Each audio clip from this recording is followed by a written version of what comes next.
तुझे प्रणाम। की महिमा अनंत है, होशो कहे न जाए।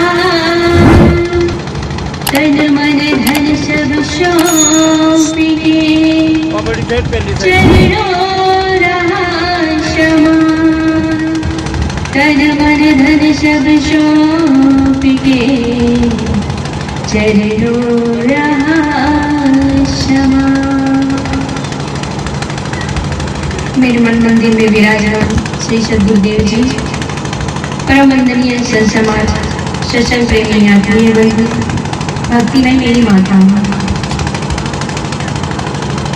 कुछ कहूँ उससे पूर्व एक भजन आप सबके समक्ष प्रस्तुत करूँ। शत्रु कबीर का पद है, बहुत ही प्रसिद्ध पद है, आप सब लोग सुने होंगे। आइए पुनः मैं आप सब लोगों को सुनाने जा रही हूँ। घड़ा दिन सोलियो रे, जाग मुसाफिर जाग। घड़ा दिन सोलियो रे, जाग मुसाफिर जाग। पहले रियो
सद्गुरु कबीर साहिब जी अंतिम पद में क्या कहते हैं, जरा ध्यान से सुनिएगा। मोल रतन धन हिड़ने समझ नहीं पायो, मानव तन मोल रतन धन हिड़ने समझ नहीं पायो। कहत कबीर सुनो भाई साधो, कहत कबीर सुनो भाई साधो, बिरथा जन्म गमाए समय सारो बीत गयो रे। जाग मुसाफिर जाग घड़ा दिन सोलियो रे। जाग मुसाफिर जाग घड़ा दिन सोलियो रे। जाग मुसाफिर जाग मुसाफिर जाग। बोलिए श्री सद्गुरु कबीर साहेब की जय। सुनाने जा रहे हैं, ऐसे ही कार्यक्रम एक जगह पे हो रही थी। बहुत सारे संत महात्मा आए थे, पंडाल में भीड़ बहुत जुटी हुई थी। सब बड़े ध्यान से एकाग्रचित होकर संतों की बातें सुन रहे थे, जैसे आज हम सब सुन रहे हैं। आप सब जानते हैं कि संत गुरुजन जो है हमको जो ज्ञान उपदेश करते हैं वो सिर्फ किताबें नहीं होती है। अभी हमारे संत जी कह रहे थे कि किताबों का अध्ययन करना चाहिए, उनसे हमको ज्ञान मिलती है, पर उन ज्ञान का चिंतन मनन करना चाहिए। और जो चिंतन मनन करते हैं तब जाके वो ज्ञान सही हो पाता है, नहीं तो सिर्फ जानकारी ही रह जाती है। और इससे भी बड़ी बात ये होती है, इससे बड़ा भी ज्ञान ये होता है कि जब तक हमारे जीवन में कुछ घटनाओं से अनुभव ना हो, हमको अपने जीवन से जब तक अनुभव ना हो तब तक वह ज्ञान सही नहीं होता है। लाखों हम पढ़ ले सुन ले, पर जब तक हम उसको जीवन में ना उतारे, जीवन में हम उसको सत्यापित ना करें, तब तक वह ज्ञान सिर्फ एक जानकारी ही रह जाती है। आज जगह जगह सत्संग हो रहा है। 20 किलोमीटर 10 किलोमीटर 5 किलोमीटर के बीच सत्संग का आयोजन किया जाता है। संत गुरुजन भी दूर दूर से आते हैं। जैसे अभी जितने मंच पे आप देख रहे हैं सभी बाहर के संत है। कोई छत्तीसगढ़ से आए हैं, कोई मध्य प्रदेश से आए हैं, कोई उत्तर प्रदेश से है। बहुत दूर दूर से संत गुरुजन आए हैं। क्यों आए हैं? सत्संग करने ना। संत गुरुजन इतने दूर दूर से आते हैं हमको ज्ञान चर्चा बताने के लिए, उपदेश सुनाने के लिए, क्योंकि वो चाहते हैं कि जिस प्रकार हमारा जीवन सुख में शांति में हो गया है, उसी प्रकार से हमारे चाहने वाले, हमारे भक्तों का, हमारे जजमानों का जीवन शांतिमय और सुखमय हो। सज्जनों, इस बात का महत्व नहीं है कि सत्संग कितना होता है, इस बात का भी महत्व नहीं है कि सत्संग में भीड़ कितनी हुई थी, इस बात का भी महत्व नहीं है कि संत गुरुजन कितने आए, और इस बात का भी महत्व नहीं है कि संत गुरुजनों ने क्या बात बताई। महत्व इस बात का है कि हम संत गुरुजन के सानिध्य में गए, सत्संग सुने, तो उन सब में से कौन सी बात हम अपने जीवन में उतारे। महत्व है तो सिर्फ इसी बात की। सत्संग बहुत कर लेने से कोई मतलब नहीं होता है। उन सत्संग की बातों को अपने जीवन में जब हम उतारेंगे, हमारे जीवन में सुधार आएगा, तब सत्संग कराने का महत्व है, सत्संग सुनने का महत्व है। नहीं तो हम सत्संग में आए, 2 घंटा 4 घंटा संतों की वाणी सुने, उनके उपदेश सुने, और घर जाके जैसे का तैसा हमारा जीवन रह गया, तो सत्संग करने का कोई महत्व नहीं है। जाइए आप खेतों में काम कीजिए, जाइए दफ्तरों में अपनी ड्यूटी दिखाइए, यहाँ अगर टाइम पास करने से कोई मतलब नहीं है। आप लोगों को मेरी बातें कड़ी लग रही होगी, कोई नाराज भी हो रहे होंगे, पर मेरे कहने का मतलब सिर्फ इतना ही है कि हम सत्संग में जाते हैं तो संत गुरुजनों की 1-2 बातें तो अपने जीवन में उतारें,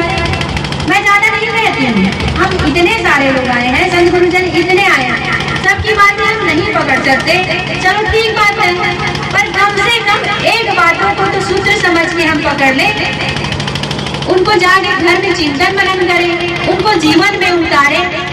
एक लागे तो नहीं हो सकता, पर धीरे धीरे तो उनको जीवन में उतारे।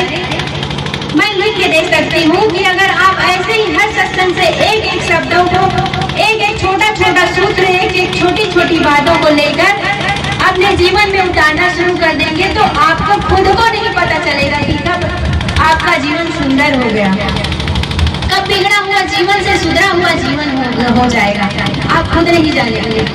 सज्जनों, मैं बता रही थी कि ऐसे ही सत्संग हो रहा था। संत गुरुजन अपने ज्ञान चर्चा कर रहे थे, उपदेश सुना रहे थे। सत्संग समाप्त हुआ। एक जिज्ञासु बंधु संत गुरुजन के पीछे पीछे चले गए। उनको किसी बात की जिज्ञासा थी कि मुझे संत जी से एक बात पूछनी है। आश्रम पहुंचे, उसने संत से उनको प्रणाम किए और उनके पास बैठ के बोले, पूछने लगे कि गुरुजी, एक बात मुझे बहुत दिनों से खटक रही है, मैं उनका जवाब नहीं जान पा रहा हूँ। एक प्रश्न है मेरे दिमाग में। हम सबकी भी बात है, जब दिमाग में कोई सवाल होता है, उलझा हुआ प्रश्न होता है, तो किसी को भी चैन नहीं आती है जब तक वो उलझा हुआ समस्या हो या प्रश्न हो, जब तक उसका समाधान ना मिले। ये सबके अनुभव की बात है। तो वहाँ सज्जन जाके संत जी से पूछते हैं कि संत जी, मेरे दिमाग में एक उलझन है, एक प्रश्न है, कृपा कर आप मुझे इस उलझन की, इस समस्या का समाधान बता दीजिए। संत जी मुस्कुराते हुए कहते हैं, बताओ बेटा क्या बात है। तो वह व्यक्ति कहता है कि संत जी, मुझे ऐसे कोई ग्रंथ का नाम बता दीजिए जिससे मैं अपने जीवन को जानूं, अपने जीवन को समझूं, जीवन के जितनी भी रहस्य हैं, गुंथियां हैं, उसको सुलझा सकूं। पर वो तो कह रहे संत जी, जिनकी खुद की ग्रंथियां मिल चुकी थी, वो किसी को किसी ग्रंथ में क्यों ले जाते। संत जी कहते हैं कि बेटा, अगर अपने जीवन को जानना चाहते हो, जीवन के रहस्यों को सुलझाना चाहते हो, तो मैं तुमको कोई ग्रंथों का नाम नहीं बताऊंगा। ये बहुत ही सुंदर सलूशन मैं तुमको देता हूँ। संत जी कहते हैं कि बेटा, अपने जीवन को जानना और समझना चाहते हो तो ये प्रकृति एक खुली किताब है, जिसे पढ़ के तुम अपने जीवन के रहस्यों को जान सकते हो, जीवन की गुंथियों को सुलझा सकते हो। वह व्यक्ति समझ नहीं पाया, क्योंकि संत जी जो होते हैं, कभी कभी गुप्त रहस्य बात कहते हैं तो वो साधारण व्यक्ति समझ नहीं पाता। वह व्यक्ति सोचने लगा कि ये क्या कह दिए, मैं तो साधारण सा सवाल लेके आया था, साधारण सा प्रश्न लेके आया था कि मुझे कोई ऐसे ग्रंथों का नाम बता दीजिए जिसे मैं पढ़ के अपने जीवन को समझ सकूं। पर संत जी तो मुझे उलझा दी, इस प्रकृति से मैं क्या सीखूं। उसी समय की बात है, ऐसी चर्चा हो रही थी। एक 90 वर्ष का वृद्ध व्यक्ति लाठी लेकर, झुकी हुई कमर, उनकी कमर झुकी हुई थी, हाथ में लाठी, आंखों में चश्मा, धीरे धीरे चलते हुए वहां से आ रहा था। संत जी कहते हैं, बेटा देखो देखो, ये सारी बातें छोड़ो, देखो एक विश्वविद्यालय चलता फिरता हमारे पास आ रहा है। तो व्यक्ति का आश्चर्य का ठिकाना न रहा। वो कहते हैं, पहले तो मेरा एक सवाल का ही जवाब मैं ठीक से नहीं पाया और एक फिर से पहेली संत जी ने हमारे पास खोल ली। वो व्यक्ति कहता है कि संत जी, मुझे जरा समझा के बताइए, मुझे कुछ उदाहरण दीजिए, मैं समझ नहीं पा रहा हूँ।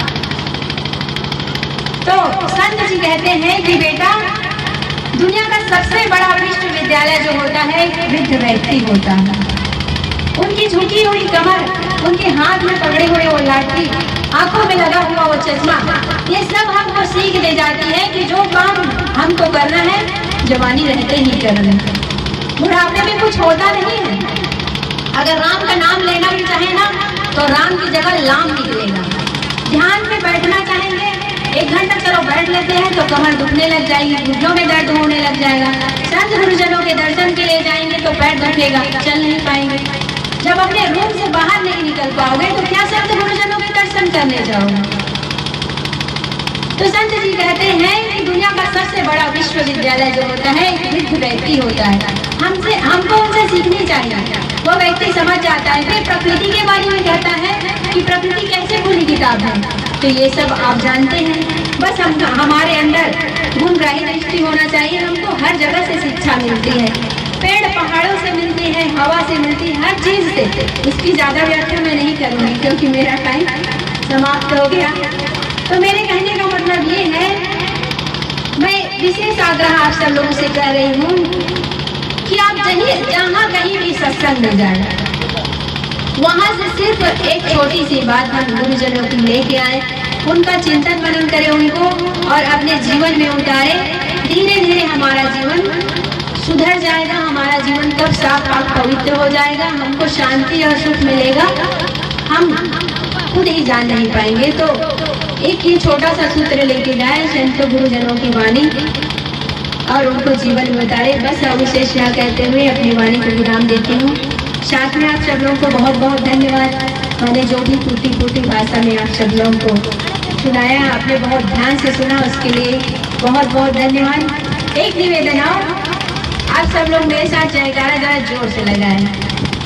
बोले संत सम्राट सतगुरु कबीर साहेब की, संत सम्राट सतगुरु कबीर साहेब की, संत समाज की, भक्त समाज की, साहेब बंदगी, साहेब बंदगी, साहेब बंदगी। धन्यवाद।